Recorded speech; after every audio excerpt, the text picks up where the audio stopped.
siang ini Tuhan, kami menyembah-Mu Tuhan. Kami memberikan terbaik dengan kuat kuasa daripada-Mu Tuhan. Bapa, ini kami semua Tuhan, anak-anak yang takut akan Engkau, memberikan terbaik, kemuliaan, dan kuasa daripada-Mu ya Bapa. Bapa, seperti tadi lagu tadi Tuhan, walau kami tidak melihat, kami tetap percaya bahwa Engkaulah Allah kami, Engkaulah Tuhan kami. Biarlah kuasa itu nyata. Bapak, Kau berkati firman Tuhan. Firman tidak rantuk anak-anak-Mu. Dan jika ada kekuatan kegelapan akan mengambil jalan firman Tuhan, hei iblis, kau keluar di dalam nama Yesus. Karena firman ini adalah untuk anak-anak Tuhan. Kuasa Allah dinyatakan menjadikan terbaik, termulia. Dalam nama Yesus, haleluya. Amin. Puji Tuhan. Silakan duduk Bapak Ibu. Ya, saya sudah lama banget tempat ini ya. Karena saya pekerjaan saya sekarang ada di Surabaya, jadi mau tidak mau saya banyak beraktivitas di kota Surabaya. Itu pun kemarin sekitar 4 bulan yang lalu saya ketemu Pak Hari, kebetulan dia main di gereja kami, dan itu pun saya ketemu. Biasanya saya ada, dia nggak ada. Nah, entah bagaimanapun, tiba-tiba di 4 bulan yang lalu kami ketemu. Benar-benar ketemu, dan kami memang sudah putus hubungan hampir 6 tahun nggak ketemu. Karena saya ada di Surabaya sekarang. Bapak Ibu, seperti lagu tadi, itu saya ngalamin. Saya cuma mau tanya satu, ada Bapak Ibu di sini yang takut naik pesawat? Bapak Ibu, saya seminggu 2 kali loh, Jakarta Surabaya. Dalam badai apapun, saya harus berangkat. Kadang-kadang saya harus ke Bali. Seminggu saya 2 kali. Bisa Jumat, saya balik Jakarta. Minggu malam balik. Bisa juga Rabu udah kesini. Kamis balik. Coba bayangin. Di lagu tadi. Pada waktu saya naik pesawat, saya kadang-kadang naik pesawat itu kadang-kadang karena saya meletakkan mobil itu di Terminal 1 di Surabaya. Saya mau tidak mau harus cari pesawat yang mendaratnya di Terminal 1. Nah kebetulan di Terminal 1 itu ada pesawat Lion. Jadi Garuda Terminal 2 kalau di Surabaya. Nah waktu di Terminal 1, di naik Lion, waktu bulan sekitar 2 bulan yang lalu, 3 bulan yang lalu, hujan begitu besar, badai, geledek, halilintar demikian hebatnya. Saya naik, saya lihat, oh hujan, selesai.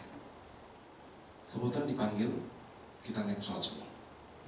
Semua naik pesawat, semua naik, semua penumpang naik dalam pesawat. Dan yang terjadi adalah, begitu di pesawat, sebelah penumpang saya biasa naik pesawat langsung duduk doa, diem, langsung nyender, tidur. Karena udah kebiasaan saya paling tidur paling enak di pesawat. Karena juga udah malam, saya ambil pesawat paling malam, karena pasti jam 9, jam 10 malam. Karena kenapa? Sampai Jakarta kan udah nggak macet kan, enak buat saya. Jadi saya cepat. Nah kebetulan di sebelah saya ada seorang bapak dan ibu, sebelah sananya pakai sorban. Saya doa selesai, saya tidur. Begitu pesawat saya mau terbang, tiba-tiba geledek kenceng orang pun. Cuma pesawat kan udah lari, naik terbang. Jadi goyangan tuh luar biasa. Yang sebelah langsung, astagfirullahaladzim, kok ini pesawat naik terus. Terus saya cuma nyaut, lah pesawat turun lagi gitu. Di sebelah, yang sebelahnya doa kenceng. Doa itu demikian kencengnya luar biasa, cuma ketawa. Udah Bu, santai aja. Bapak bisa santai ya. Saya ini baru belum naik pesawat ini kayak begini baru sekali loh Pak. Ya Ibu, kita udah emang yang namanya pesawat kalau sudah di atas goyang terus mau ngapain? Mau turun gitu? Mau keluar gitu? Nggak bisa kan? Ya nikmatin aja, saya bilang tidur, saya tidur lagi tuh. Kalau nggak salah di atas Semarang, tiba-tiba pesawat itu Bu. Jadi saya turun, saya bangun, namanya orang bangun seperti gitu ya bangun. Sebelah nangis. Begitu nangis kenceng, udahlah. Apa yang kita belajar dari sini? Saya cuma bilang sama mbak ibunya, Bu, pilot itu jago loh, santai aja. Udah di atas kok, santai aja. Dia udah berani terbang, berarti berani turun, benar nggak? Yang namanya pilot berani terbang pasti berani turun, nggak mungkin berani terbang terus dia nggak berani turun. Tapi itu kejadian. Makanya hari ini saya bicara tentang kekhawatiran. Coba slide.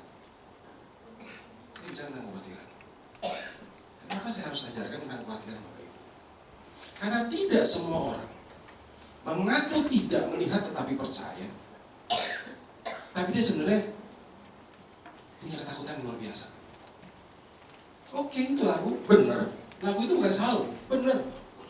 Tetapi dalam hal seperti apapun, kadang-kadang kita nggak sesuai dengan omongan tadi loh. Ayo, kita nggak sesuai dengan omongan tadi loh. Benar. Kalau coba di atas pesawat, tiba-tiba nggak usah jauh-jauh ya, turunnya 1 meter aja, bruk gitu loh. 1 meter. Saya makin tidur. Asli, kita waktu masih kecil di Boeing kan pakai itu kan naik turun tidur kan bayi. Saya itu nikmat tuh kalau dari Surabaya Jakarta 1,5 jam masih tidur. Begitu pesawat bergerak udah mulai amin tidur, bangun lagi pada saat pesawat mendarat. Enak kan? Karena udah kebiasaan buat saya. Dan saya udah masa bodoh. Saya bilang kok sama ibu, udah santai aja. Gak usah khawatir. Baru saya bicara, pilot lebih jago Bu. Begitu turun, ternyata ya ampun, udah gede kencing ngompol lagi. Tapi itu kan sesuatu yang luar biasa, itu menandakan rasa takut manusia. Betul? Wajar. Nah, kita belajar tentang kekhawatiran. Yuk kita buka Matius 6 ayat 25 sampai 29. Buka Matius 6 ayat 25 sampai dengan 29. Baca ya. Karena itu aku berkata kepadamu, janganlah khawatir akan hidupmu, akan apa yang hendak kamu makan atau minum. Dan janganlah khawatir pula akan tubuhmu, akan apa yang hendak kau pakai. Bukankah hidup itu lebih penting daripada makanan, dan tubuh itu lebih penting daripada pakaian? Pandanglah burung-burung di langit, yang tidak menabur dan tidak menuai, dan tidak mengumpulkan bekal dalam lumbung, namun diberi makan oleh Bapamu yang di surga. Bukankah kamu juga melebihi burung-burung itu? 27. Siapakah di antara kamu yang karena kekhawatirannya dapat menambah sehasta saja pada jalan hidupnya? Ada? Seperti pesawat tadi. Itu mau kencing sampai gimana tetap aja pesawat juga terbang, benar? Apakah pesawat turun gara-gara dia ngompol? Enggak. Masa bodoh? Siapa lu? Betul? Dia mau ngoceh apapun terserah. Kita di darat enak, weh. Petir hujan masuk rumah, di atas. Pesawatnya layan lagi. Ayo, kan udah singkatan. That is our nature. Karena kenapa? Buat saya biasa. Karena memang ada ya jam-jaman. Buat saya luar biasa. Tapi buat ibu itu luar biasa. Makanya pagi ini saya bicara tentang kekhawatiran. Itu nggak bisa menambah. Mau gimana pun terserah. Kita dalam hidup Bapak Ibu, seperti apapun kita mau hidup, seperti apapun kita mau jalan, sehari apapun terserah. Di depan mau ada badai kok, pasti kok. Saya jalan dari BSD ke sini naik motor, pasti ada hambatan. Bohong nggak ada hambatan. Paling polisi tidur, sholat. Tapi kalau saya mikirin, nggak jalan. Saya nggak jalan. Tapi yang terjadi bahwa kita tidak bisa menambah sehasta pun di dalam kalau kita khawatir. Jadi artinya apa? Khawatir itu nothing. Tidak ada apa-apanya. Coba lihat tadi. Mana tadi? Saya punya slide. Ini nggak usah slide saya. Balik. Jadi khawatir itu biasa. Mau sakit ya biasa. Itu udah siklus kok. Lahir, kecil, besar, muda, tua, mati. Sudah kita harus khawatir. Terus khawatir gitu. Cuma orang bodoh yang khawatir. Saya waktu ditanya, pas saya dijemput sama anak saya, "Pi, gimana di atas pesawat? Di sini juga gede banget." "Oh asik, gede." Pas kebetulan di belakang itu ibunya cembutut aja deh. Buat saya luar biasa, biasa aja. Buat dia luar biasa. Dengan goncangan segitu hebat. Dia turun apa namanya? Yang buat oksigen. Saya baru sekali tuh. Cuma saya pikir biasa buat aku. Jadi kekhawatiran, ya so what gitu loh. Gak ada yang perlu ditakutin kok Bapak Ibu. Yang namanya khawatir gak perlu ada ditakutin. Saya setelah di bawah, papi gak takut? Enggak, biasa aja. Aku cerita. Anak saya namanya Iwan. Yuk, kalau ada apa di atas, ya sudah. Wong kita sudah duduk, doa sama Tuhan, minta diserahkan. Betul? Duduk pesawat kan kebanyakan, kalau kebanyakan orang nih duduk di pesawat pasti dia doa. Itu saya perhatiin. Kenapa? Karena takut saya juga betul. Duduk pesawat pasti doa. Doa kita serahkan. Setelah itu apa? Ya sudah diserahin dong. Ngapain lu khawatir? Kalau ada apa-apa gimana Pi? Ya sudah. Saya sudah menyerahkan kok kepada Tuhan. Betul? Paling kamu dapat enaknya. Kok itu? Kan dapat 1,2 M kalau ada apa-apa. Sama, take it easy aja. Tapi bisa aja. Tapi itu kenyataan. Pernah lihat? Itu kalau pesawat mau terbang, pasti ada tanda tangan antara pramugari sama yang di darat. Saya bilang, saya suka ngeledek sama teman-teman kalau ikut. Tuh, itu serah terima barang. Itu kita dulu serah terima penumpang. Jadi penumpang bukan tanggung jawab gue di darat, penumpang tanggung jawab lu di darat. Kalau ada apa-apa bukan tanggung jawab gue, kata gitu kan? Hitungannya kan? Tapi itu adalah kekhawatiran. Lanjut, slide-nya. Kekhawatiran itu manusiawi, betul? Semua orang kan khawatir, semua. Mungkin saya tidak khawatir dalam hal naik pesawat, tapi saya paling takut sama kecoa. Bener kan? Khawatir manusiawi.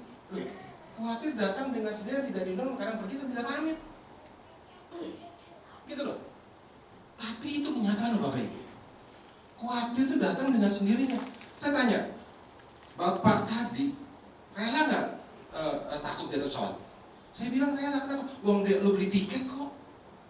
Lu kan beli tiket pesawat, artinya apa? Lu sudah siap dong untuk naik pesawat, bener? Dan lu siap dengan pesawat merek Lion, bener? Yang punya reputasi yang aneh-aneh. Terserah. Gitu loh. Khawatir datang tuh dengan sendirinya, tidak diundang. Ini kan nggak undang, tiba-tiba udah naik pesawat dia nggak diundang. Kadang pun pergi tidak pamit, uang udah mendarat, dia agak pergi aja khawatirnya. Dan itulah kita. Kenapa? Kadang kita takut pada masalah yang belum terjadi Bapak Ibu. Benar? Masalah itu belum terjadi loh. Masalah itu belum terjadi, kita udah takut. Loh, tadi di pesawat, ini contoh. Udah terjadi belum pesawat jatuh? Belum kan? Karena pesawat belum jatuh, tidak terjadi, kita udah takutan. Nah, kita kadang-kadang mengurut kekhawatiran dari kecil. Kecil lagi nih, kita duduk pesawat, terjadi apa-apa, mikir yang enggak-enggak, entar di rumah gimana, ini gimana, terserah. Itu kita. Kita kadang-kadang mengurutkan kekhawatiran dari yang kecil, sehingga akhirnya kekhawatiran menjadi besar, sehingga akhirnya menjadi depresi. Betul? Banyak loh orang depresi. Orang depresi itu banyak sebab. Yang saya bingung, ada orang depresi karena jatuh miskin. Kenapa saya bilang bingung? Dulunya dia awalnya miskin, nggak punya uang. Datang ke Jakarta, kemudian dia kerja, punya uang, betul? Kemudian bla bla bla bla bertahun-tahun, kemudian dia bisa beli rumah. Dari rumah dia punya usaha buat istrinya, punya usaha bla bla bla, kemudian menjadi berhasil singkat cerita. Terus ujungnya tiba-tiba jelek. Dia jatuh, usahanya harus dijual, bangkrut, depresi. Ada yang aneh.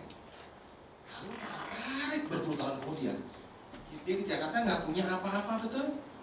Masih punya rumah. Saya tanya waktu dia konsultasi ke saya, Bapak sekarang masih punya rumah? Masih punya mobil? Masih. Mobil kontrak, mobilnya nyicil nggak? Enggak. Rumah nyicil nggak? Enggak. Artinya lu masih punya dong. Kenapa lu harus depresi?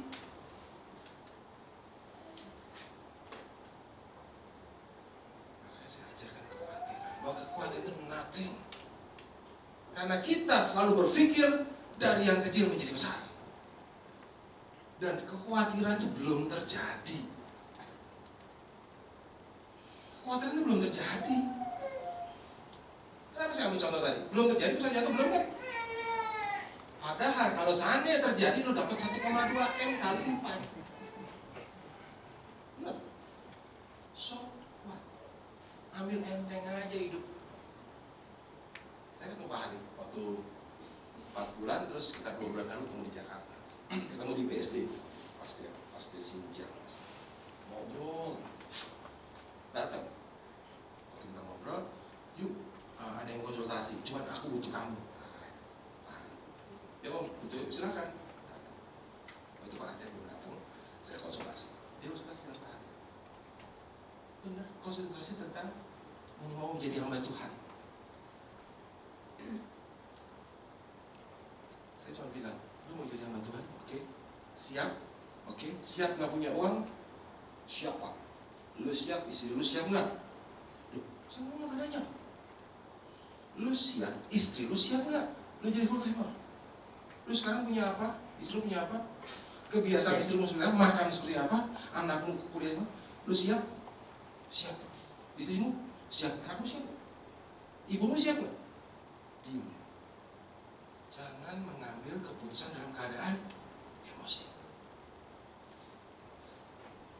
Tuhan itu mengurutkan masalah dari yang besar. Dia punya masalah, dia ada masalah. Tuhan tuh punya masalah besar. Peperangan dengan iblis itu masalah kan? Itu Tuhan. Dia punya masalah, dia berikan anaknya yang tunggal turun ke dunia untuk menebus kita.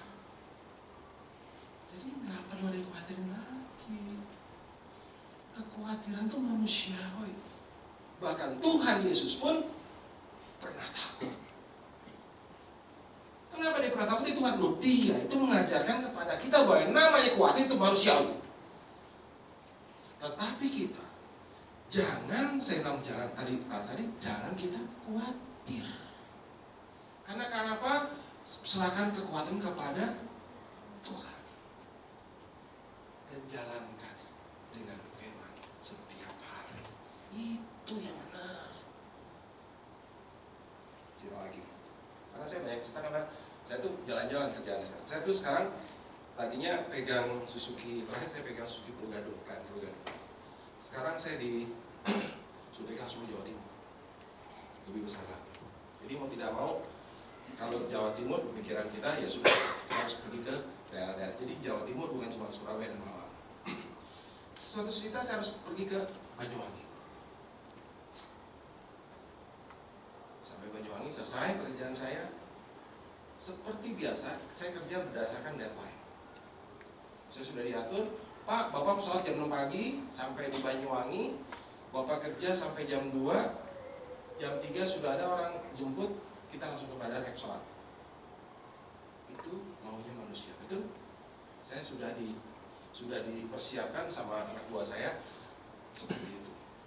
Saya jalan. Saya dengan direktur saya jalan. Setelah sampai di Banyuwangi, nanti Bapak jam 3, jam 4, jam 5 pesawat kita langsung ke Jakarta. Naik pesawat dari Surabaya ke Jakarta. Itu manusia punya rencana. Betul? Ada yang salah nggak? Nggak ada yang salah. Bapak ini terjadi apa? Ketika saya di Banyuwangi, jam 2 pesawat Garudanya pergi, masuk pesawat Wings, karena saya dapat Wings dan baling-baling. Garuda di baling-baling karena Banyuwangi pesawat kecil. Apa yang terjadi apa? Saya nunggu di pesawat, kok nggak dipanggil-panggil ya? Tiba-tiba pilotnya sama pramugari turun. Saya langsung bilang, ini pasti ada apa-apa. Kalau nggak rusak mesinnya, bener. Yang terjadi, pesawat di cancel hari ini untuk terbang. Seluruh penumpang ribut dari itu. Saya cuma bilang, panas, pesawat turun dengan sempurna. Betul? Saya datang, ribut-ribut, gimana nih belakang? Saya dengan direktur saya, Pak, santai aja Pak, kita yang terakhir ramenya. Udah, itu orang yang di CS udah kebingungan. Cek, jangan takut, saya cuma nanya, sebabnya apa sih? Ini Pak, pesawatnya bannya kempes. Loh, pesawatnya bannya kempes. Saya cuma bilang, dongkraknya ada, itu dia Pak. Dongkraknya ketinggalan. Karena saya seakan-akan seperti ini, tenang. Dia ngomong dong, udah ngomong, itu cari dong dongkrak, masa nggak bisa? Kan banyak orang Batak di sana yang jualan ini, ban. Saya coba bilang, bener tuh Bapak, kenapa? Masalahnya cuma itu aja Pak, pesawatnya juga lupa bawa ban serep. Terus ban kita dari usahakan dari Bali, tapi ada masalah Pak.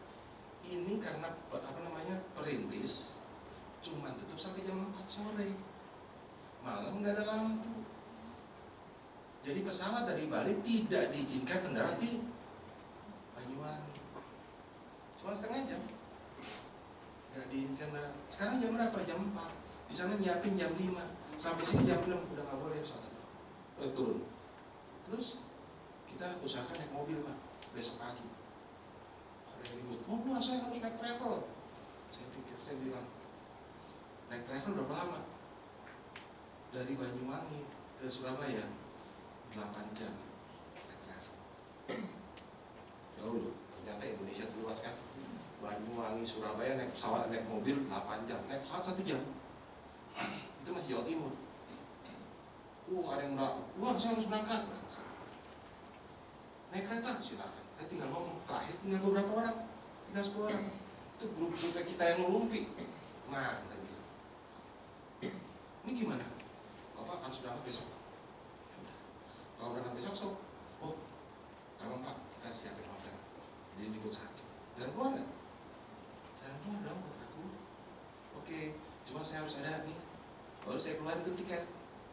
Saya harus terbang hari jam 5 dan sudah check. Kami tanggung jawab Pak. Tiket Bapak serahin ke kami, besok saya ganti dengan pesawat yang jam 11 siang. Masalah 2 terpenuhi. Betul? Terus kami gimana? Saya mau kontak anak buah saya kan, yang di Banyuwangi, suruh balik. Terus apa? Kami sediain sampai hotel.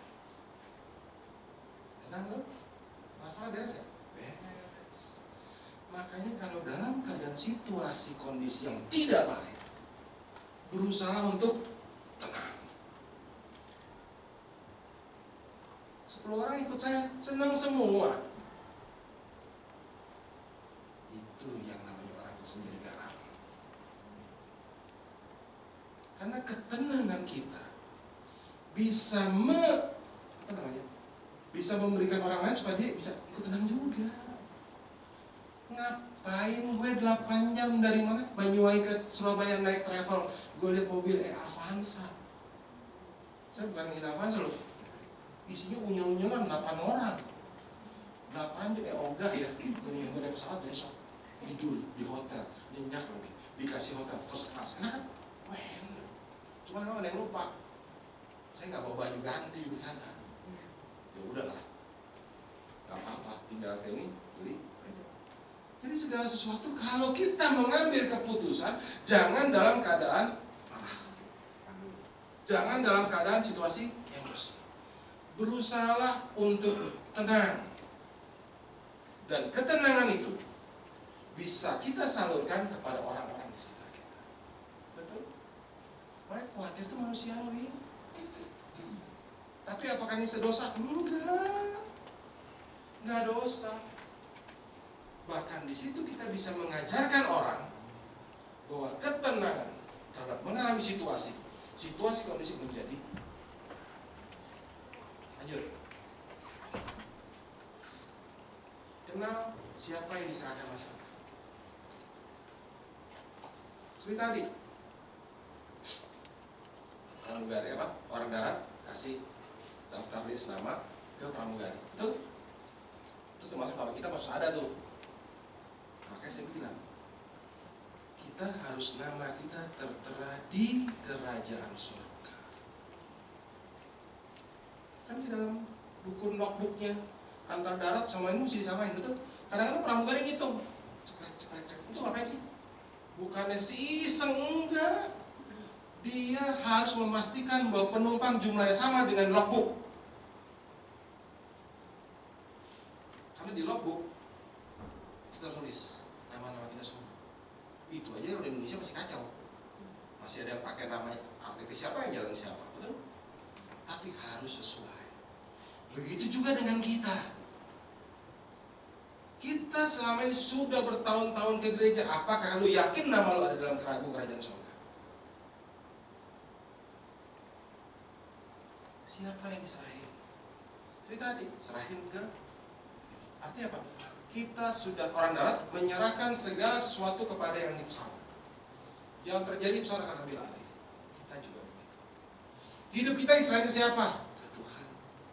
Lu bertahun-tahun ke gereja, nggak tahu Tuhan kita, ngapain lu ada di sini? Gitu loh. Makanya kursi kena hadir. Kenal siapa yang diserahin masalah kita. Kadang-kadang kita salah loh. Kita curhat pada orang lain. Betul? Orang lain ngomong, lu tahu gak sih? Lu jangan ngomong-ngomong ya. Dia punya masalah begini. Dia ngomong. Dia bisa ngomong. Suatu saat dia tadi, loh, kok lu tahu sih masalah itu? Lah, bukan yang ini tadi ngomong tadi. Lah, akhirnya apa ujungnya? Jadi viral. Jadi semua tahu masalah kita. Ngapain? Semua orang punya masalah kok. Dan itu manusiawi kok. Makanya kenal siapa yang diserahin masalah kita. Nah, masalah siapa yang tahu? Kalau kita yakin seperti tadi, ada apa-apa, kita dapat 1,2 M di pesawat. Betul? Artinya apa? Benar-benar nama kita ada. Terjadi crash, maka kita dapat. Begitu dengan kita. Pada saat kita dipanggil Tuhan, kalau kita yakin nama kita tertera di dalam buku kerajaan sorga, yakin percaya bahwa kita ada di sorga. Gitu loh. Jadi kita tuh ke gereja, bukan cuma sekedar kita main, bukan sekedar kita punya teman, bukan sekedar kita memberikan persembahan, tetapi kita yakin bahwa nama kita ada di sana. Amin. Kalau nama lu yakin nggak di sana, ngapain lu di sini? Nyusahin. Penuh-penuhin. Gereja nggak butuh penuh. Saya cuma ngomong satu. Saya tuh tadi bicara apa? Kok Pak Wahyu lama bilang? Saya cerita. Saya lebih cenderung untuk ke dalam. Saya masih ingat kok.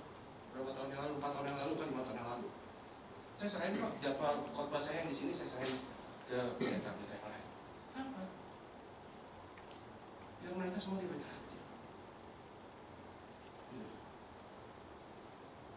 5 tahun kemudian baru muncul. Enggak, seperti itu Bapak. Pada waktu kita serahin masalah kita kepada siapa? Bukan kepada gereja, bukan. Masalah kita serahin kepada Tuhan. Dia yang mengerti semua. Pakai Petrus dan gereja. Yuk kita buka 1 Petrus 5. 1 Petrus 5 ayat berapa tadi?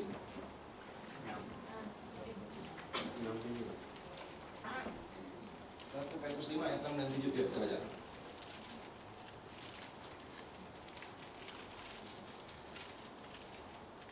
1 Petrus 5 ya.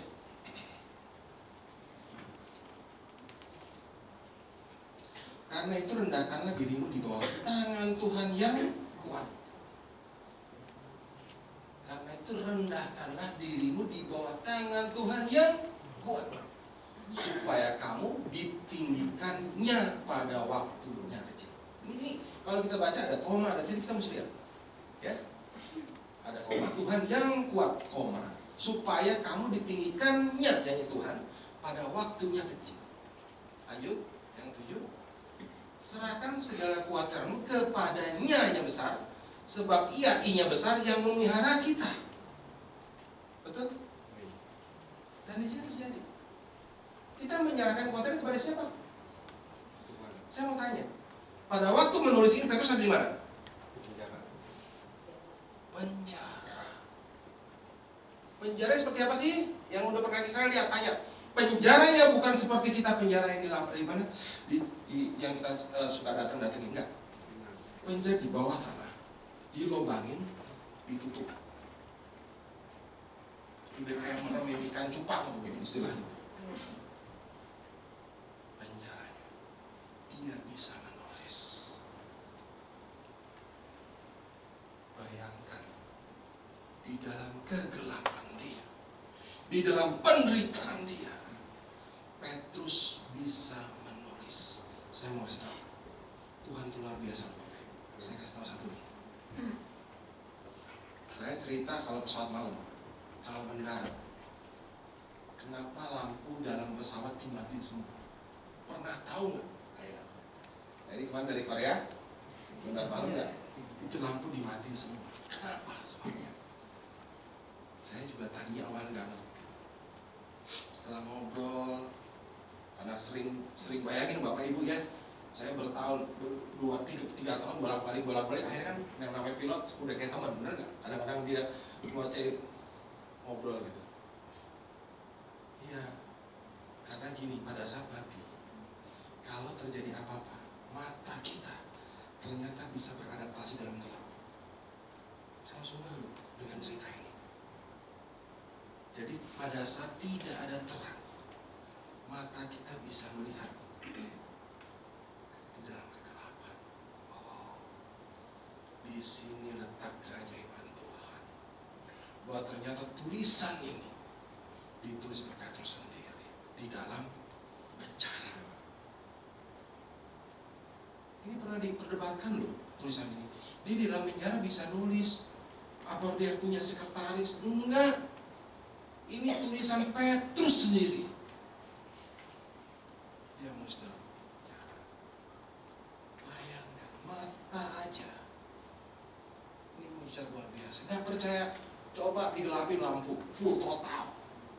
Bayangkan 10 menit Anda masih bisa jalan. Karena mata ini bisa beradaptasi luar biasa. Itulah Tuhan kita.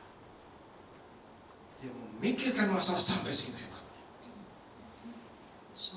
Serahkan segala kekhawatiran kepadanya sebab ia yang memelihara kamu. Bayangkan dia di dalam penjara. Saya nggak bilang penjara, lobang. Dia di dalam lobang. Bayangin itu lobang, apakah ada WC-nya? Nggak ada. Saya jawab dah. Nggak ada WC dalam. Siapa yang bikin WC? Apakah ada air? Nggak ada. Sinar matahari? Nggak ada. Dia bisa menulis buat kita. Itu yang namanya Tuhan itu luar biasa. Makanya kalau kita Tuhanku luar biasa hore, bukan di gereja. Pada saat kita menderita, pada saat kita tertimpa masalah seperti Petrus, kita bisa menghasilkan yang luar biasa. Kita bisa menjadi terbaik, termulia untuk dia. Itu baru kita. Oke, kalau balik lagi slide-nya. Itulah kita. Siapa yang diserahkan masalah kita? Kita mesti tahu masalah selain ke siapa. Dan saya yakin Tuhan itu tidak akan jauh daripada doa kita. Enggak. Ya kan? Lanjut, yang 3. Tuhan menghitung dari yang kecil sampai besar. Dia ngitung masalah itu dari kecil sampai besar. Dan sekalipun remeh, Tuhan yang memperhatikan. Nih, cerita lagi. Masih pesawat lagi, karena saya tahu ada pesawat posisi sekarang. Lucu-lucu. Ini sekitar 2 minggu lalu. Kejadiannya hampir sama terus. Saya dapat pesawat siang, Rebo. Saya masih ingat harinya Rabu. Pesawat jam 8, Sriwijaya. pada saat pesawat lari mau terbang, tiba-tiba karena saya kebetulan duduk di sebelah kiri, itu ada bunyi yang luar biasa, seperti ban kempes, tetapi dipaksakan jalan. Nah, bisa bayangin nggak? Ban kempes dipaksakan jalan seperti apa? Pesawat berlari loh. Harus terbang nggak? Kalau berlari harus terbang. Apapun terjadi, pesawat kalau sudah lari dia harus terbang. Keadaan cuaca tenang. Saya cuma bilang ini pesawat, ini bannya mereka kagak benar yang sebelah kiri. Bulu tiba-tiba, ini di darat kayak pesawat apa? Kayak ban atas. Saya cuma bilang, saya cuma khawatir. Saya juga khawatir.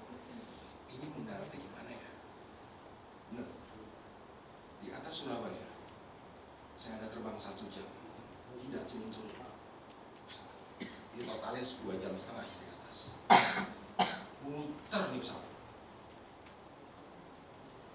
Saya langsung ingat, kalau pesawat 1 jam muter, artinya apa? Dia membuang bahan bakar di atas. Saya cuma bilang nih, hati-hati nih karena sebenarnya crash landing. Saya cuma bilang, oke, saya serahin. Udah, seperti biasa. Ikat pinggang saya kencengin, kaki saya udah naik. Karena ada apa-apa saya pasti ditular. 3 minggu, 4 minggu yang lalu. Tapi benar, pada saat mendarat terjadi goncangan yang luar biasa. Memang pilotnya memang karena berpengalaman, dia masih bisa meluruskan pesawat.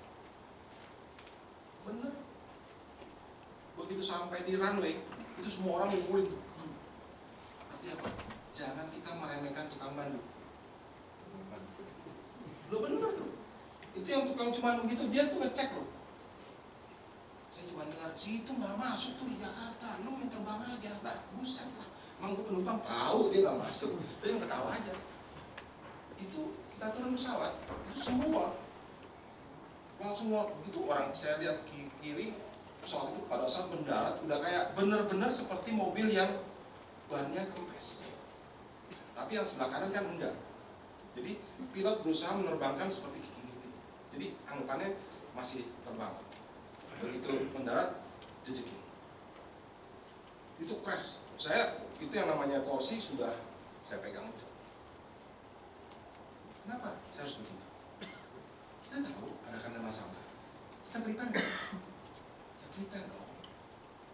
Jangan terus kita punya masalah kita diam aja, enggak. Artinya apa? Kita itulah yang namanya iman, berdoa dan bekerja. Tetap kita harus prepare. Jangan terus kita punya masalah diam aja, enggak. Oh, tadi Pak Wahyu Bapak gitu, enggak. Saya cuma tahu ada masalah, tapi kita nggak boleh diam. Tetap kita harus berdoa dan bekerja, dan kita siap-siap menghadapi itu. Dibilang takut. Bahkan pada saat itu orang-orang sebelah saya nggak ada yang tahu. Cuma bilang, ini pesawat gila ya, kenceng. Ya emang, begitu sampai di runway, semua ada sekitar 20 orang langsung menghubungi pesawat, dan ada 1 orang bawa pemadam untuk dinginin roda pesawat. Dan saya tahu tuh peleknya pasti hancur. Bayangkan, kalau kita nggak punya Tuhan dalam hidup ini, mau serahin ke siapa? Ayo, mau serahin ke siapa? Mas kawan. Makanya Tuhan menghitung dari yang kecil sampai sekalipun remeh, Tuhan tuh perhatiin lo. Jangan kita macam-macam lo. Apapun pekerjaan orang remeh, Tuhan tuh perhatiin lo. Apakah cuma gara-gara orang melayani cuma terima tamu remeh? Enggak. Bisa bayangin Bapak Ibu, orang yang terima tamu, jangan lo, nih, warteg lu masuk lu, lah, nggak bakal datang gereja seperti itu. Jangan remehin mereka, jangan remehin juga tukang parkir. Saya jujur loh, karena ngasih lebih lo mereka, masih sini Pak Ribut, lu ngasih lu usah harga pasaran aja lu, biarin aja. Kalau sekarang apa salahnya? Biasa parkir 5.000. Ini nggak tukang parkir mungkin ya? Kasih 5.000. Kalau saya kasih 20.000 nggak salah gitu. Oh, kalau saya kasih 20.000 besoknya ditungguin kita.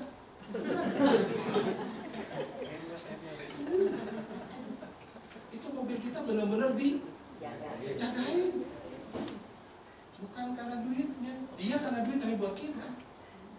Dia memperhatikan kita. Itu kalau di gereja saya di Murakan, tukang parkir nggak mau dipindahin. Saya lebih senang di sini. Karena jemaat saya ajarkan mereka seperti itu. Kalau minggu atau malam minggu ataupun hari besar keagamaan, dia yang mau jagain. Biarin, biar di sana gue ngajakin. Biar di sini cuma 10 mobil, gua bisa nutupin 10 mobil atau saya ngajarin begitu. Karena kenapa? Ini sebelum kalau ada acara Natal, dia pulang nggak cuma bawa satu tumpuk makanan begini, enggak. Bisa 10 besek tuh dibawa pulang, bisa keluarga, bisa sama tetangga-tetangganya makan. So what? Saya ajarkan jemaat seperti itu. Sisa makanan gereja kasih mereka. Amin. Kan kadang-kadang kita kan prasmanan kan, sisa kan. Maaf loh, kadang-kadang yang ribut sama ibu-ibu, boleh. Kami sudah 20 tahun, begitu. Yang selain bukan gosok pulang, serahin ke orang itu. Mereka jarang makan seperti itu. Serahin. Nah nyindir loh, enggak, ya sudah serah deh ya. Itu gereja saya. Kan peraturan, kalau gereja saya kan peraturan saya sendiri. Tapi dengan adanya begitu, kita dijagain. Benar dijagain. Jangan nggak remeh orang. Yuk kita buka Ayub 14 ke 16. Lihat, sungguh pun engkau menghitung langkahku, engkau tidak akan memperhatikan. Tuhan tuh nggak ada dosa lu. Kalau lu anak ya, saya bilang ini konteksnya anak. Ayub itu anak loh. Karena Ayub itu anak, Tuhan tuh nggak lihat dosa kita, enggak. Apa kesalahan kita? Enggak. Karena kita tuh anak kita. Kalau ngambil makanan di gini, anak saya tuh suka ngambil uang di dompet saya loh. Ambil aja, ambil papi, ambil dong dompetnya.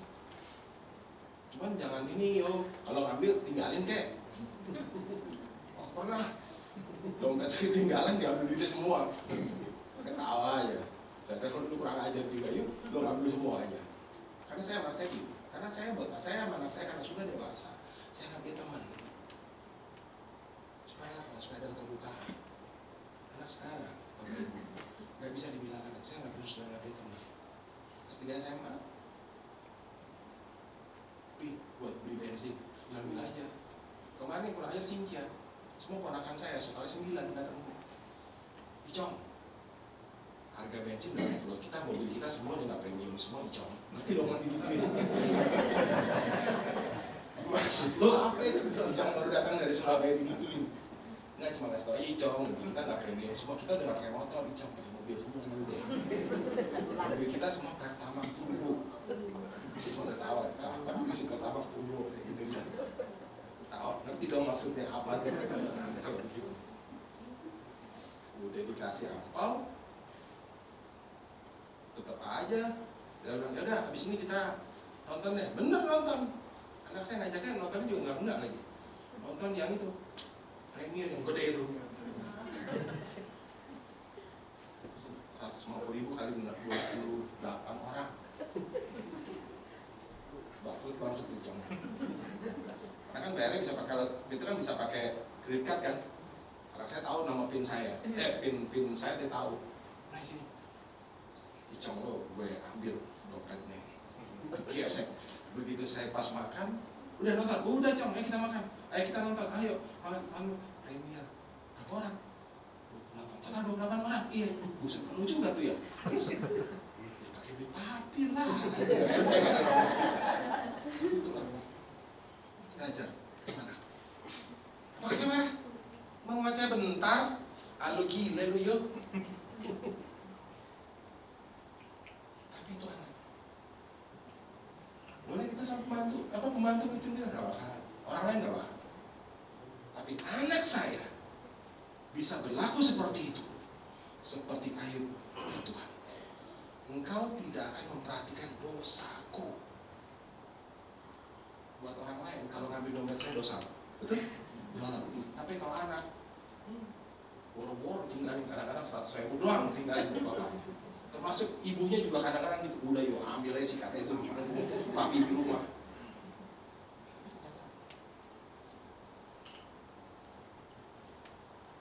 Karena anak. Tuhan juga seperti itu. Engkau tidak, sekalipun engkau menghitung langkahku, engkau tidak akan memperhatikan dosaku. Kunya kecil, artinya apa? Ayub mengakui dia berdosa, betul? Karena Ayub mengakui dia berdosa, terus Tuhan nggak nolong. Dia tetap nolong. Kalau nggak gitu nggak cerita, gitu. Kalau gitu nggak cerita. Itulah Tuhan kita. Bapak Ibu seperti itu, anak. Saya cerita begini bukan sombong, enggak ada saya bermaksud sombong. Saya mau ngajarin jemaat di sini, ayo kita sama anak kita yuk gitu.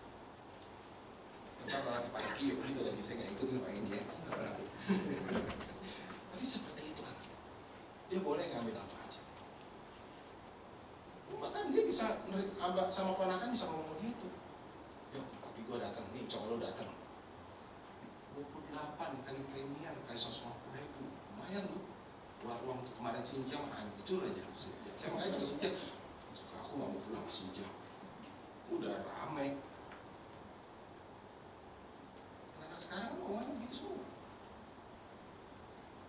Minta penuh full, bayangin ya, satu mobil penuh itu berapa? Tuh, berarti berapa ininya? Ya udah seperti itu. Kan itulah. Yang namanya anak seperti kita dengan Tuhan kita. Apapun yang kita lakukan, mau dosa kek, mau apa kek, terserah. Tetap saya itu anaknya dia. Jadi jangan kita apa ya namanya? Jangan aduh Tuhan saya itu berdosa, saya nggak layak di hadapan-Mu. Nggak begitu. Kita sama Tuhan kita nggak begitu. Karena Dia Bapa kita. Dia nggak pernah lihat dosa lu, nggak. Karena lu tetap anak Dia. Mau dibunuh anaknya? Nggak ada bapak bunuh anaknya sendiri. Nggak ada. Kalau bapak yang benar tuh nggak ada yang membunuh anak sendiri. Nggak ada. Lanjut.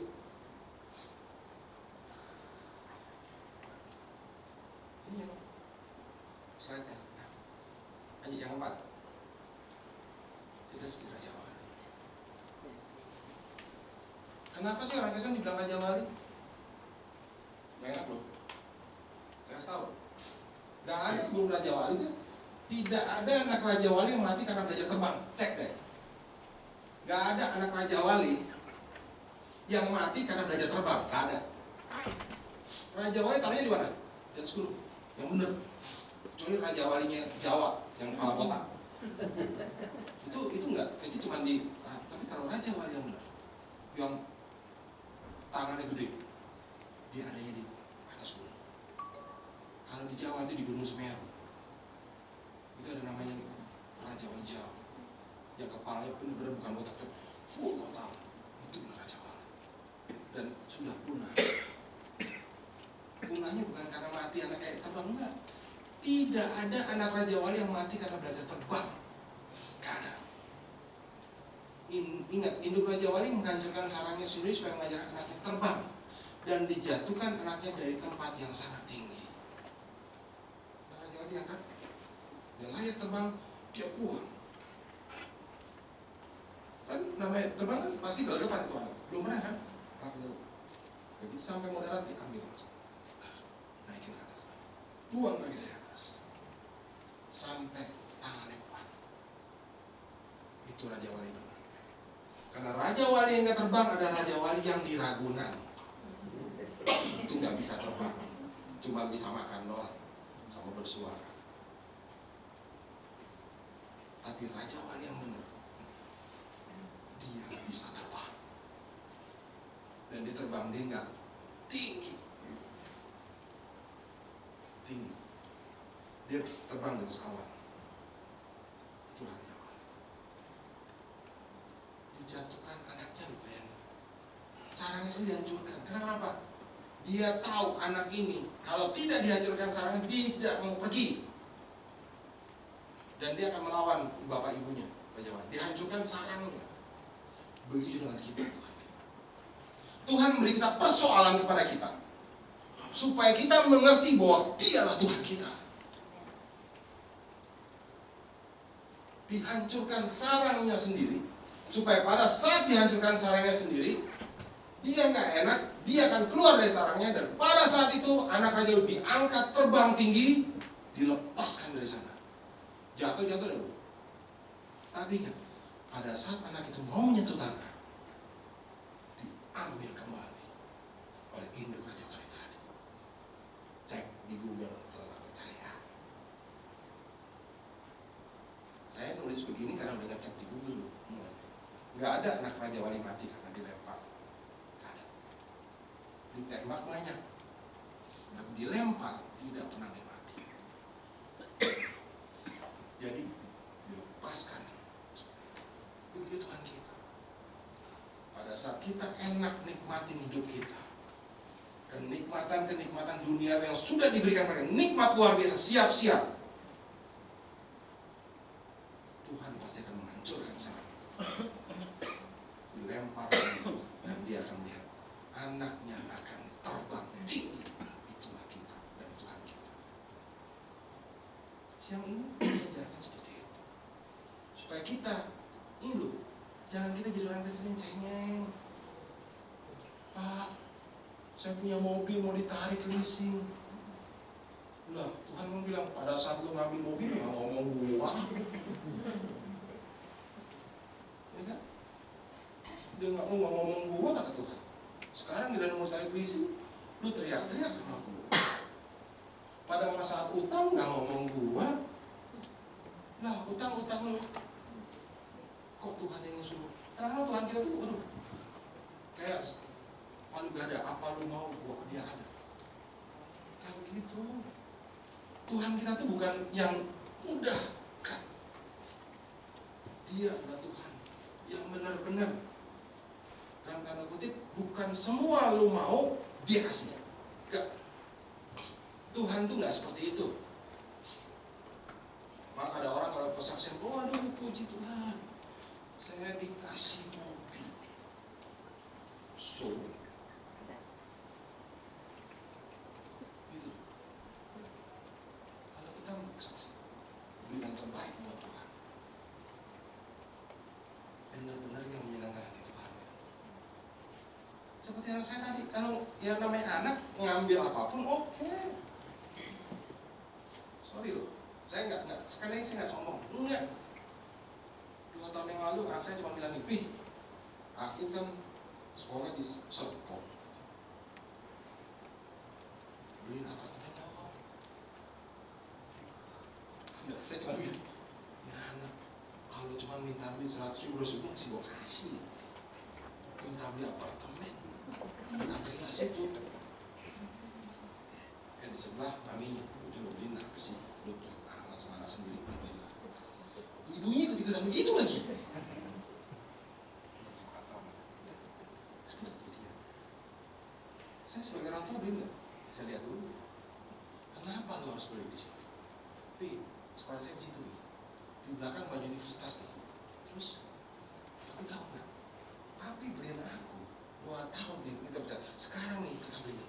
Papi bisa lihat nanti kalau aku kuliah di daerah sini, kan oke dong, Pi.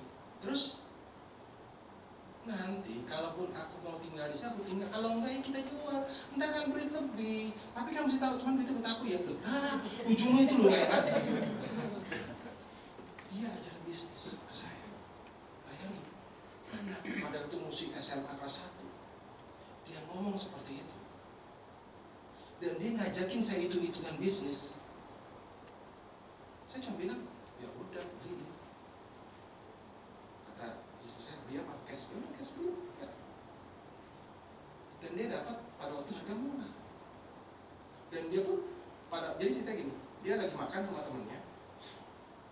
Biasa anak kan gitu kumpul. papinya temannya ngomong, aku mau jual tuh apartemen di situ, gak kepake. Tuh, jual mau beli nggak? Berapa? Sekian. Nah, namanya anak-anak dipikir kan bohongan kan? Tahu nggak anak saya? Om, berapa nomor rekening om? Saya transfer. Saya waktu lu tua amat sih. Tapi dia ngajakin saya hitung-hitungan. Tapi tahun sekian, harga sekian. 2 tahun sekian, harga jadi sekian. Saya perkirain return of investment. Dia bisa bicara return of investment. Sampai ngajarin lagi anak sekarang. Dulu gua tuh tahunya waktu kuliah tuh. ROI itu. Return of investment sekian persen. Kalau saya bayar sekian. Dia ajakin papinya hitung-hitungan. Kasih gak? Saya kasih. Karena kenapa? Buat saya, bukan saya memberikan dia apartemen, tapi hitungannya. Anak SMA sudah bisa memberikan, ini loh papi, ini keuntungan papi sekian. Ujungnya terakhir, ini keuntungan papi, kalau papi saya balikin lagi, ini keuntungan aku.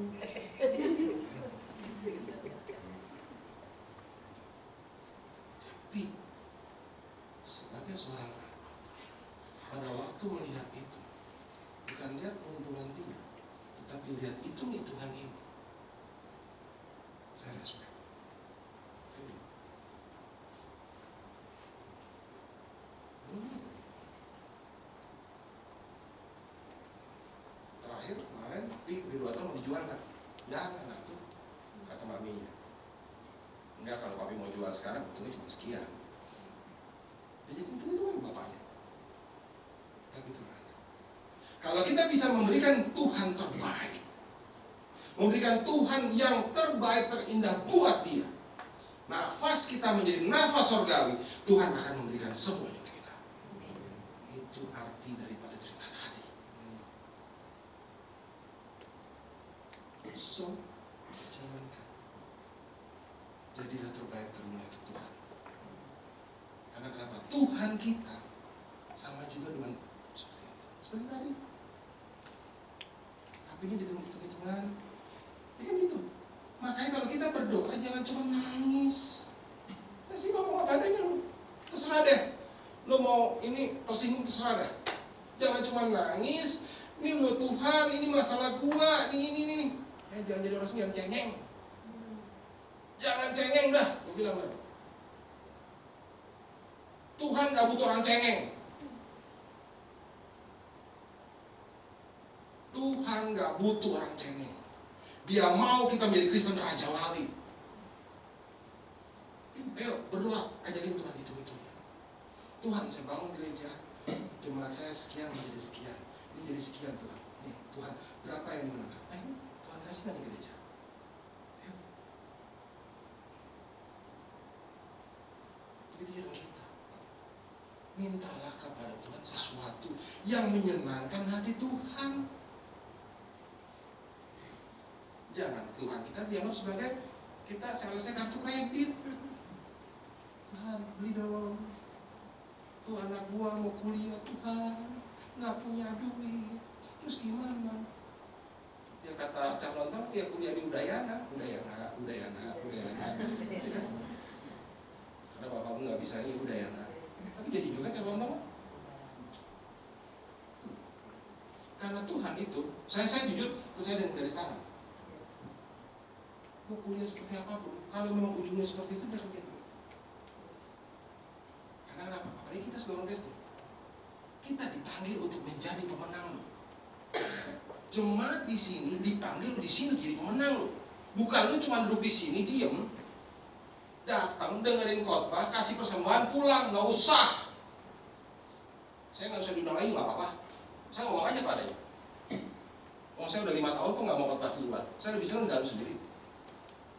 Makanya saya ditegur Pak, udah Wahyu lu gila jangan khotbah di dalam terus. Itu cuma tuh udah jadi apa gendut semua. Kasih keluar dong. Gak apa-apa. Karena saya belum cuma jadi militan. Gembala sidangnya sakit, sekarang gembala sidang saya sakit.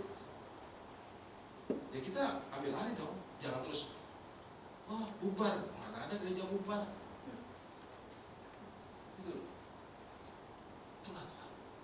Maka jadilah seperti Raja Wali itu gak main-main omongan itu. Gitu loh. Jadi seperti Jawa itu nggak main-main. Jangan jadikan Tuhan seperti kartu kredit.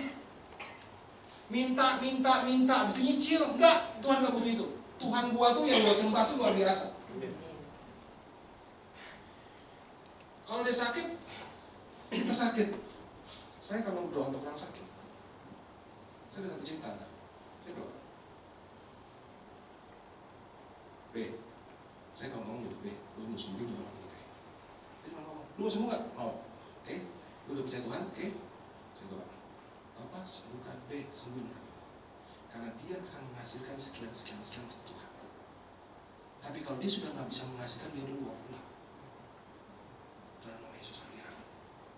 Kanker stadium 3.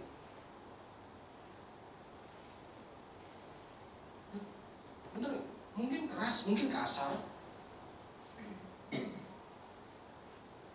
Tapi kalau dia hidup untuk nyusahin, hidup untuk menghabiskan uang dan menyusahin anak-anaknya, dia baik pulang. Ngapain lu hidup nyusahin anak lu? Ngapain lu hidup ngabisin duit lu? Ayo, kasar-kasar, gak apa-apa. Karena Tuhan saya Tuhan yang luar biasa. Saya punya tadi jemaat saya cerita apa yang saya cerita waktu saya di Surabaya. Saya di Surabaya. Saya cuma bilang sama istri saya, maminya situ meninggal. Enggak, enak aja lu, baru masuk rumah sakit dibilang meninggal. Saya telepon teman saya yang di Jakarta, pendeta Yoel, tolong doain. Oh iya, enggak yuk, dia seger tuh hari Selasa. Rabu, istri saya datang. Wah, lu ngomong sembarangan, lu kalau ngomong kadang-kadang ini ya. Udah gak apa-apa, tapi saya telepon sekretaris gereja, Sasa, tolong siapkan namanya pemakaman. Si Koko ini nyiapin pemakaman buat siapa sih? Buat itu ibunya Dev. Ingat, Koko baru juga masuk kemarin, Koko udah siapin. Apa ibu tahu? Rabu malam, Kamis pagi dia meninggal. Kami dia udah siap. Karena saya punya hubungan dengan Tuhan buat jemaat. Karena kenapa? Ada pergaulan yang manis antara jemaat kami, saya dan Tuhan. Cinta segitiga. Dan dia punya hubungan dengan Tuhan. Dia pulang. Saya doain. Apa harus sembuh? Enggak. Saya doain jemaat belum tentu sembuh. Dan tidak harus sembuh. Karena banyak jemaat bilang, oh pendeta itu cun loh, doain papi gua sembuh. Lu pikir? Saya pernah gitu. Oh bos, pendeta itu cun loh, dia doain papi gua sembuh, besoknya jalan. Terus, papi jalan dia bisa kerja lagi. Terus, dan sekarang papi gua udah periksa kemana-mana, terus dia ngilang sekarang papi gua. Punya suatu rencana yang begini. Sebenarnya saya tadi minta apartemen dia izin ke Tuhan, dikasih. Lanjut, yang kelima, udah cepat ya. Penghiburan datang dari Tuhan. Penghiburan itu datang dari Tuhan. Hanya Tuhan yang memberikan penghiburan setiap saat, bukan pendeta ya. Hanya Tuhan yang memberikan penghiburan setiap saat. Dia mengalirkan kasih-Nya demi anak yang terkasih. Penghiburan manusia hanya sesaat. Terkadang malah mengucapkan kata-kata kasihan dan menghilang pada saat dibutuhkan. Hilang. Kadang kenapa?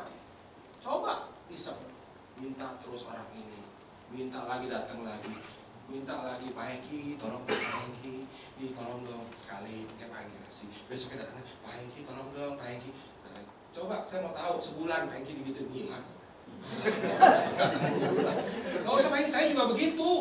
Jujur ya, udah bicara jujur lah. Mau dikatakan pendeta, saya juga ngomong jujur lah. Ayo jujur-jujuran aja. Capek ketemu orang kayak begitu minta dulu. Tapi Tuhan kita enggak. Dia juga begitu. Tuhan yang memberikan penghiburan setiap saat. Setiap saat. Jemaat, jujur nih, kadang-kadang saya megang gembala hampir 20 tahun. Ada yang telepon jam 2 pagi. Pak, pendeta, saya nggak bisa tidur nih. Saya gimana caranya? Lu nggak bisa tidur, gua kan yang mau tidur. Saya mau orang kasar kok. Pak Hari tahu.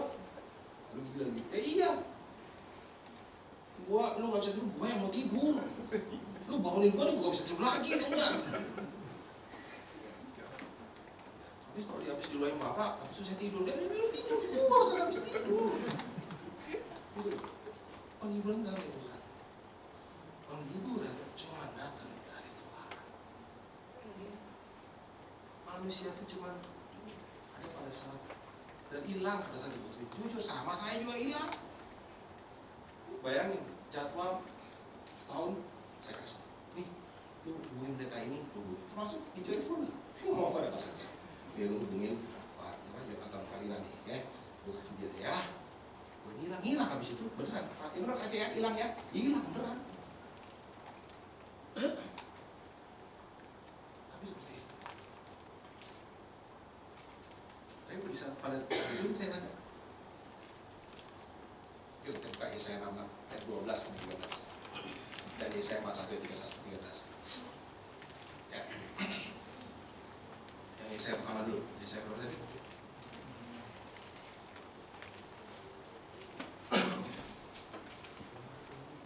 Yang pertama dulu ya, Yesaya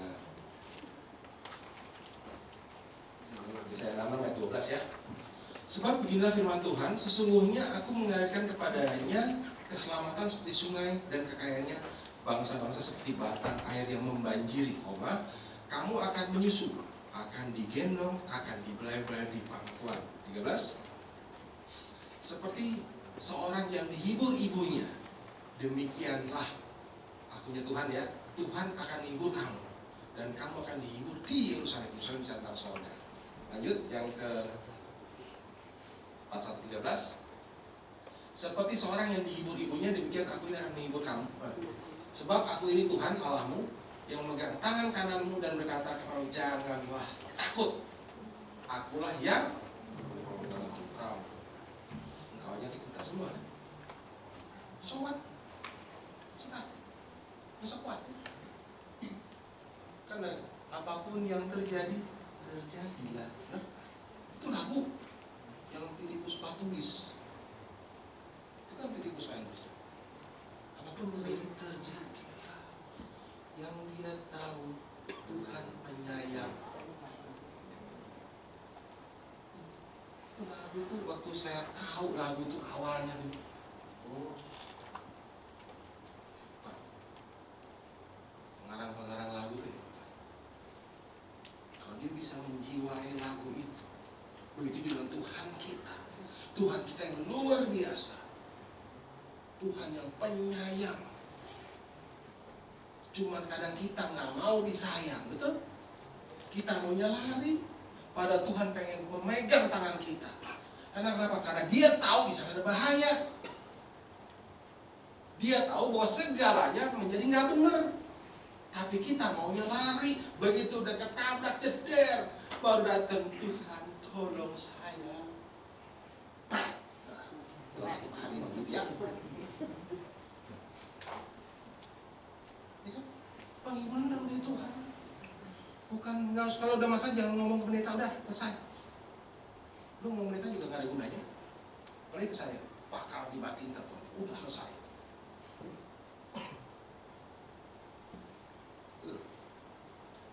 Ini kan Tuhan yang berikan penghiburan setiap saat dan yang memberikan kasihnya demi anak yang terkasih. Penghiburan manusia saat dan terkadang malah mengucapkan kata-kata kasihan dan menghilang pada saat dibutuhin. Hilang, jangan main. Ngapain nolong orang? Kalau tiap hari tolong sekali, 2 kali, 3 kali, hilang. Lanjut ya kan? Belajar dari Petrus. Kenapa sih belajar dari Petrus? Dia habis ini digebukin, penjara di dalamnya, tapi dia bisa memberikan penghiburan kepada jemaat. Saatnya tiba Tuhan mengeluarkan kita dari permasalahan. Pada saatnya tiba Tuhan mengeluarkan kita dari permasalahan. Adalah lengkap, tidak kurang dan tidak terpikirkan oleh akal manusia. Jadi Tuhan itu kalau nolong kita itu lengkap, nggak pakai apa-apa, koma, nggak pakai apa-apa. Jadi lengkap plus semuanya di belakang. Kita baca Kisah Rasul 12, 5-9. Kisah Rasul 12.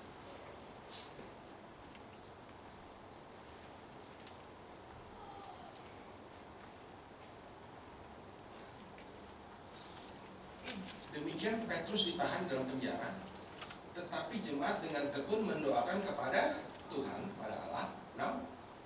Pada malam sebelum Herodes hendak menghadapkannya kepada orang banyak, Petrus tidur di antara 2 orang prajurit. Lihat ya, dia tidur di antara 2 orang prajurit. Arti di antara berarti prajurit satu di kiri, yang satu di kanan. Terbelenggu dengan 2 rantai. Artinya di rantai mananya? Kaki dan tangan. Artinya dua-duanya dirantai. Artinya sepasang. Jadi sepasang tangan dan sepasang kaki. Selain itu, prajurit-prajurit pengawal sedang berkawal di muka pintu. Artinya di luar penjara ada lagi. Yang ketujuh, tiba-tiba berdiri seorang malaikat Tuhan dengan Petrus, dan cahayanya bersinar dalam ruangan itu. Malaikat itu menepuk Petrus untuk membangunkan, katanya, bangunlah segera. Maka gugurlah rantai itu dari tangan Petrus. Ada yang ketinggalan nggak di sini? Kita pikir macam-macam.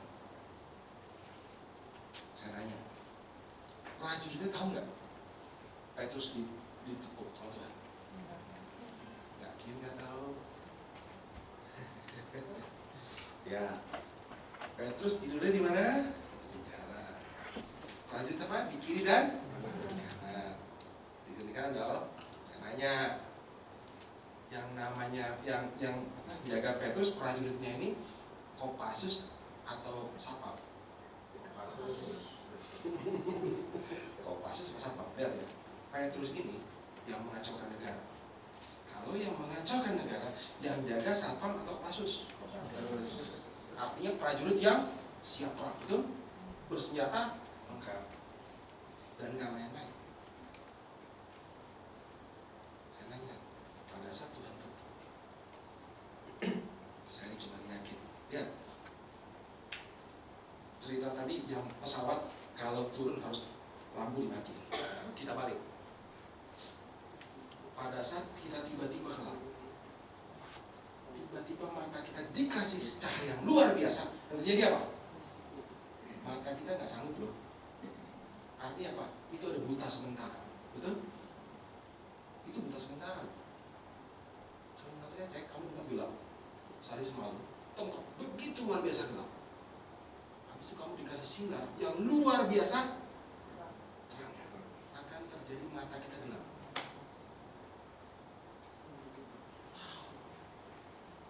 Ditepuk dengan suara itu, rantainya gugur. Saya nanya, pada saat di penjara, Petrusnya dalam keadaan telanjang atau punya baju lengkap? Orang yang di penjara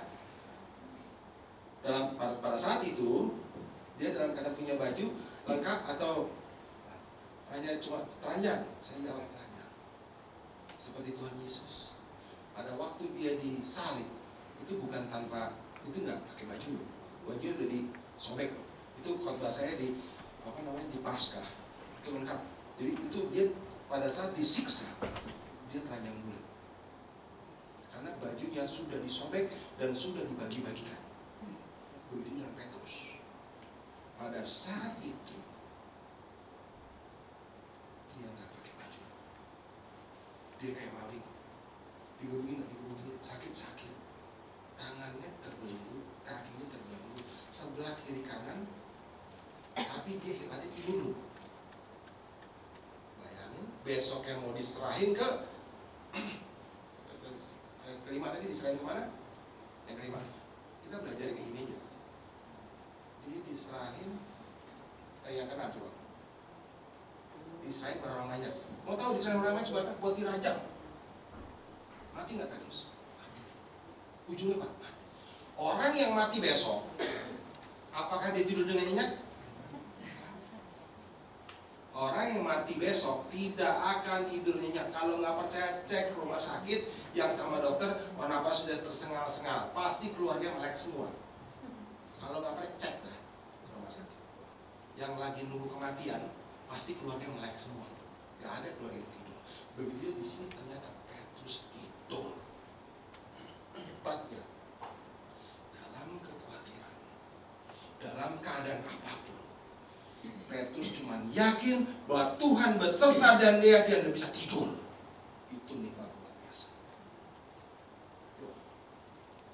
Dalam keadaan terbelenggu dia tidur. Pada saat dibangun, yang bangunin bukan siapa-siapa, yang malaikat. Yang ketujuh, coba. Gugurlah rantai. Malaikat menepuk Petrus. Yang ke-8, ya, ayat 8. Lalu kata malaikat kepadanya, ikatlah pinggangmu dan kenakan sepatumu. Lalu malaikat itu berbicara padamu, kenakanlah jubahmu dan ikutlah aku. Pertanyaan saya cuma satu, itu penjara, bukan loker pakaian, betul? Loh enggak, kita jawab seperti itu loh. Kita kalau membaca Alkitab seperti itu loh. Ini penjara, bukan loker pakaian. Itu bicara jubah, bukan baju. Jubah itu pasti lebih tinggi daripada baju, betul? Seperti layaknya jas. Ini boleh dibilang mahal. Pada waktu itu orang miskin nggak pakai sepatu, pakainya hanya kulit kayu, tapi disuruh pakai sepatu dan kenakan ikat pinggang. Saya jangan tanya saya mereknya apa, bener nggak tahu saya kalau ditanya itu mereknya apa. Tapi kenakanlah ikat pinggang. Itu penjara, bukan loker. Artinya Tuhan itu pada saat memberikan pertolongan, semuanya lengkap. Dan ikutlah aku. Dia tidak mau mempermalukan Petrus kalau dia telanjang jalan keluar, namanya orang gila. Benar? Tapi Tuhan memberikan dia pada saat keluar, ayat 9. Pada saat keluar, dia lengkap, berjubah, sepatu, dan kenakan ikat pinggang. Yang nggak saya tahu mereknya apa, tetapi di situ lihat, dia melihat suatu 9, malaikat keluar, dan dia tidak tahu apa yang dilakukan malaikat itu. Sungguh terjadi, sangka ia melihat sesuatu penglihatan. Jadi pada itu Petrus masih mimpi. 10-nya, suatu tempat kawal pertama, tempat kawal kedua, sampai mereka pintu gerbang, bayangin, itu semua karena sakit kegelapan, karena benar-benar terang itu jadi akhirnya menjadi gelap. Jadi yang namanya prajurit itu nggak tahu bahwa yang lewat itu barusan Petrus. Sampai di luar baru dia tiba-tiba malaikat tinggal dan dia yakin bahwa ternyata dia nolong. Jadi Tuhan itu nolong Petrus keluar dari penjara bukan dalam keadaan telanjang loh Bapak Ibu. Dalam keadaan dia pakai jubah, pakai sepatu, pakai ikat pinggang, siap untuk pesta. Itulah pertolongan Tuhan. Jangan main-main dengan Tuhan kita. Kalau dia nolong, lengkap.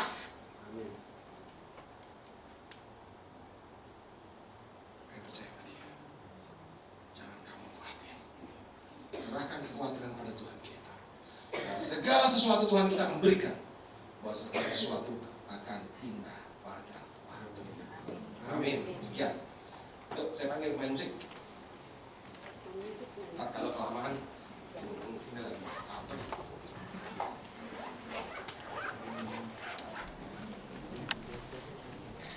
Kalau bukan Tuhan yang punya harta.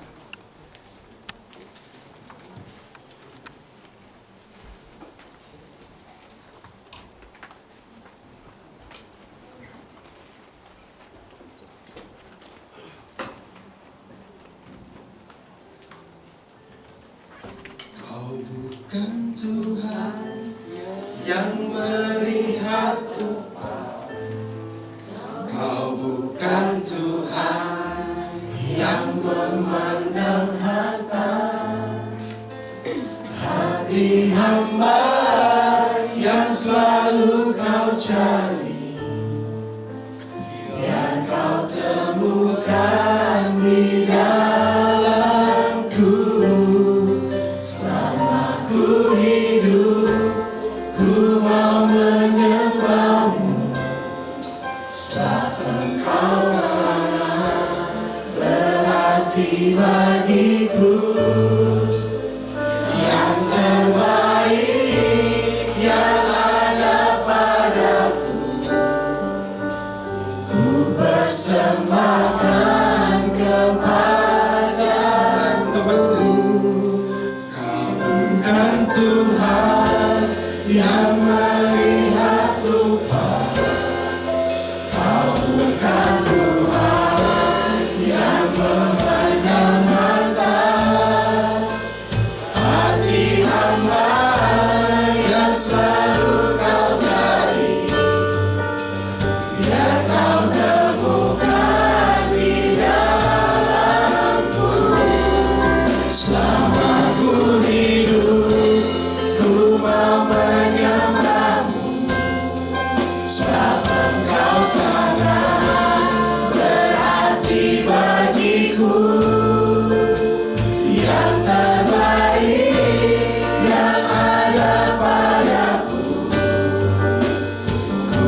Persembahan kepadamu, Yesusku.